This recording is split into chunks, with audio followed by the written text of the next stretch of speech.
Weather Service in Miami has issued a tornado warning for southwestern Collier County in southwestern Florida until 1:30 p.m. Eastern Daylight Time.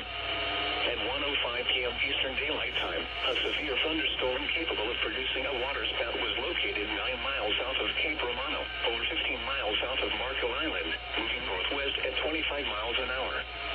Hazard, tornado. Source, radar indicated rotation. Impact, expects damage to mobile homes, roofs, and vehicles. Tree damage is likely. Locations impacted include Marco Island, Cape Romano, Key Marco, and Goodland. Take cover now. Move to an interior room on the lowest floor of a sturdy building.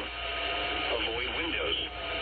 If you are outdoors, in a mobile home, or in a vehicle, move to the closest substantial shelter and protect yourself from flying debris.